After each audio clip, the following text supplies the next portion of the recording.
वक्त में तेरा इसीलिए हूं इतना बड़ा कदरदान कि बहुत सहन किया था मैंने। अब तेरा मुझ ही पर है बहुत ज्यादा ध्यान। कुछ ऐसा ही वक्त को कहते होंगे सचिन पायलट भी, जिन्होंने बहुत लंबे वक्त तक सिर्फ सहन किया और अब कहीं ना कहीं उस सहनशीलता का फल मिल रहा है।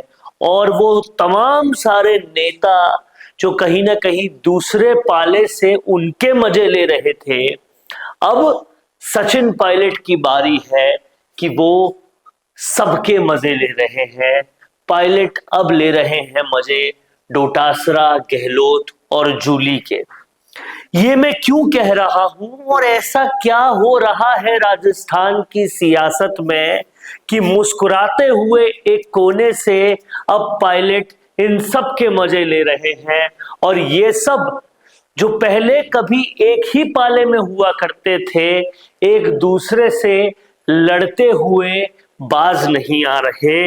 ये सब कुछ जानने के लिए इस वीडियो को आखिर तक देखिएगा और तब आपको विपक्ष में बैठी हुई कांग्रेस के अंदर चल रही पूरी राजनीति समझ में आएगी। अब हो क्या रहा है कांग्रेस के अंदर, इसे समझाने का आपको प्रयास करते हैं।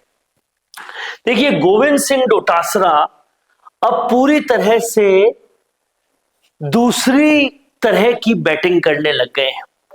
जो किसी वक्त पर अशोक गहलोत के रहमो करम से कांग्रेस प्रदेशाध्यक्ष बने थे, अशोक गहलोत के रहमो करम से शिक्षा मंत्री बने थे, वो पाला बदलने में, उनका लोटा लुढ़कने में हमेशा उस्ताद रहे हैं और इसलिए उन्होंने पाला बदल लिया है।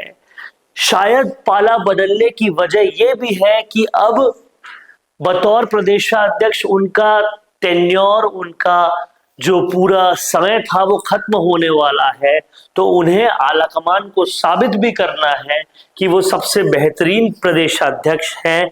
और ये करने के साथ साथ क्योंकि गहलोत का समय भी अब पूरी तरह से खत्म हो चुका है, तो उन्हें गहलोत पर जो छाप लगी हुई है उन पर कि वो गहलोत के यस मैन है, उस छाप को भी हटाना है। तो ये दोनों चीजें साथ में करने के लिए डोटासरा के सारे कदम अभी एंटी गहलोत मालूम पड़ते हैं। और वो कदम जिस जिस तरीके से आगे बढ़ रहे हैं, कहीं ना कहीं टीकाराम जूले भी डोटासरा से एंटी होते जा रहे हैं, अगेंस्ट होते जा रहे हैं। तो ये जो ट्राइंगल बन चुका है जूली, डोटासरा और गहलोत के बीच में, इस हेट ट्राइंगल को देखने में सचिन पायलट को दूर से काफी मजा आ रहा होगा। और ये हेट ट्राइंगल हम क्यों कह रहे हैं ये भी मैं आपको समझाता हूं। एक तरफ विधानसभा में जो चल रहा है वो तो सभी लोग जान रहे हैं, किस तरह से डोटासरा बार बार कहते रहे कि वो वाक्य स्पीकर को मैंने कहे नहीं थे, मीडिया में आ जाने से मानोगे थोड़ी ना। लेकिन प्रदेशाध्यक्ष की बात को खुद नेता प्रतिपक्ष ही नहीं मान रहे और जाकर वो विधानसभा में सब के सामने डोटासरा के किए के लिए माफी मांग रहे हैं। तो डोटासरा को दोषी तो खुद कांग्रेस ने ही साबित कर दिया। पहले तो वो इसलिए नाराज थे और इसलिए दो गहलोत के यशमैन डोटासरा और टीकाराम जूली दोनों के बीच में लड़ाई साफ दिखती है, क्योंकि डोटासरा अब सदन में आते ही नहीं है।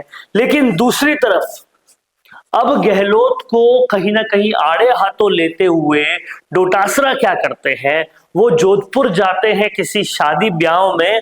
लेकिन वहां जाने से पहले जोधपुर की कांग्रेस जो है उनकी मीटिंग लेते हैं बतौर प्रदेशाध्यक्ष, और वहां मुश्किल से कुछ 80 लोग भी नहीं आ पाते। और वहां पर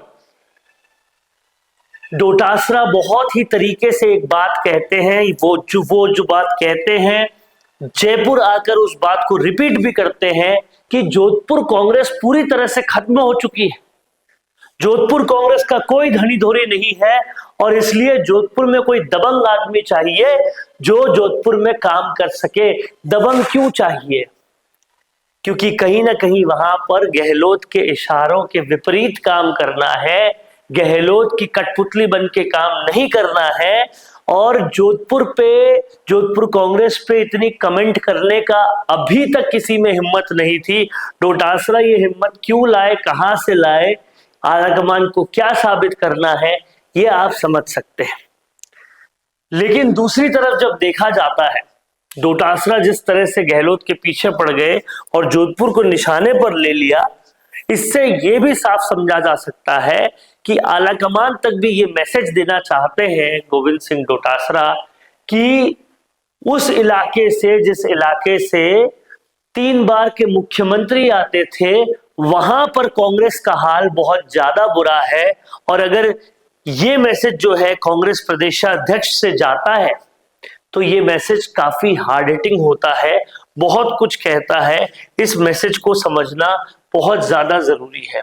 और वहीं डोटासरा दिल्ली में नंबर बनाने में जहां एक तरफ जुटे हुए हैं, वहीं यहां विधानसभा के अंदर उनको विलन बनाने पर टीकाराम जूली जुटे हुए हैं।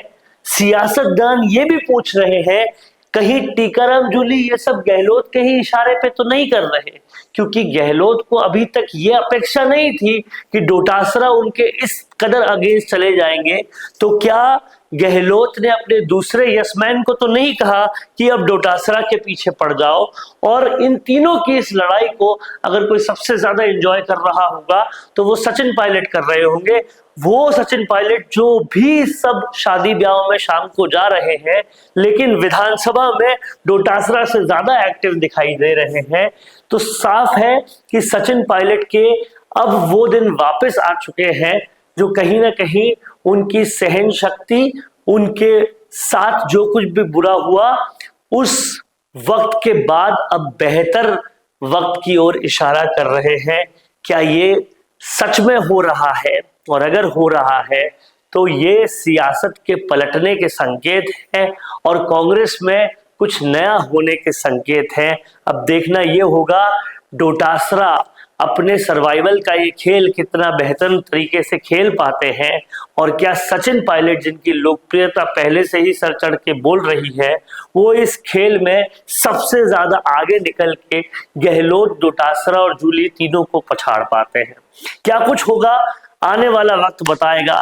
लेकिन फिलहाल कांग्रेस में जो चल रहा है वो कहीं पर भी कुछ अच्छा नहीं चल रहा, ये साफ पता लग रहा है। आपका क्या कहना है इस पूरे मुद्दे पर कमेंट बॉक्स में जरूर लिखिए। देखते रहिए संवाद, क्योंकि ये संवाद है भारत का, भारत के लिए। नमस्कार। चाहे गुर्जर समाज हो या फिर मीणा समाज, जाट हो या फिर राजपूत समाज, या फिर हो राजस्थान का कोई भी समाज, अब राजस्थान संवाद लाया है इन सभी समाजों से जुड़े हुए वो फैक्ट्स और वो जानकारियां जो आपके जनरल नॉलेज को भी बढ़ाएगा और आपके कंपटीशन एग्जाम्स में भी काम आएगा। क्योंकि इन वीडियोस में होंगी सामाजिक, ऐतिहासिक और रोचक फैक्ट्स और जानकारियां। तो अगर आप भी बढ़ाना चाहते हैं अपनी जीके और जानना चाहते हैं अपने इतिहास के बारे में छुपे हुए वो फैक्ट्स, तो ज्वाइन कीजिए राजस्थान संवाद का मेंबरशिप प्लान। ज्यादा जानकारी के लिए डिस्क्रिप्शन में विजिट कीजिए और दिए गए नंबर पर कॉल कीजिए।